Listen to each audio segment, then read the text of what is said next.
कांग्रेस पर बीजेपी अध्यक्ष अमित शाह ने आज बड़ा हमला बोला। बीजेपी अध्यक्ष अमित शाह ने सैम पित्रोदा के बयान को लेकर राहुल गांधी पर सीधा निशाना साधा। अमित शाह ने आरोप लगाया कि चुनाव हो रहे हैं और चुनाव के दौरान तुष्टीकरण की राजनीति कांग्रेस की परंपरा रही है। अमित शाह ने कहा, सैम पित्रोदा हो या फिर दिग्विजय सिंह या फिर बीके हरिप्रसाद, ये सभी लोग राहुल गांधी के साथ उठते बैठते हैं, हर वक्त साथ रहते हैं।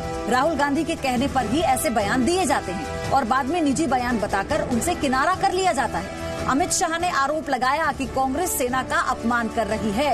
एयर स्ट्राइक पर सवाल उठाना सेना का मनोबल गिराना है।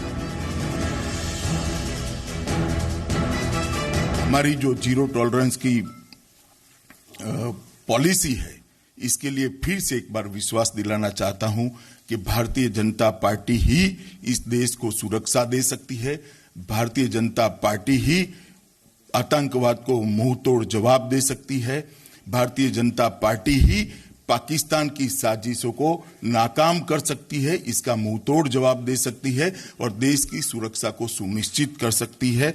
और कूटनीतिक तरीके से पाकिस्तान को जिस तरह से अलग थलग दुनिया में करा है, इस दिशा में भारतीय जनता पार्टी की अलावे कोई नहीं ले जा सकता।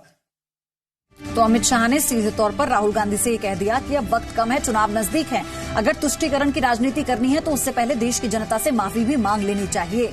अमित शाह ने यह भी कहा कि चुनाव के दौरान तुष्टीकरण की राजनीति करना तो कांग्रेस की परंपरा है।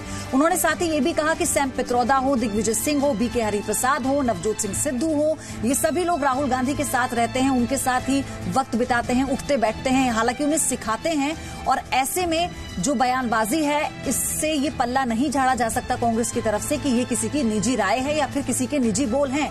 तो राहुल गांधी अब अध्यक्ष होने के नाते कांग्रेस के देश की जनता से माफी मांगे।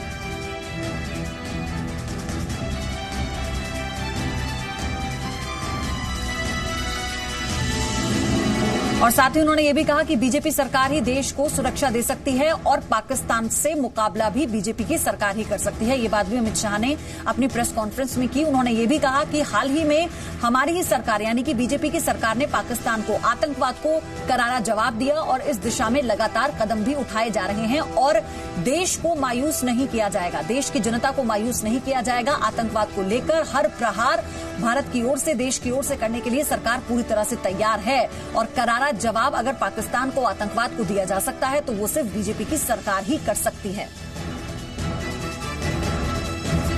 तो राहुल गांधी की माफी का इंतजार शायद देश को भी होगा। एक छोटा सा ब्रेक।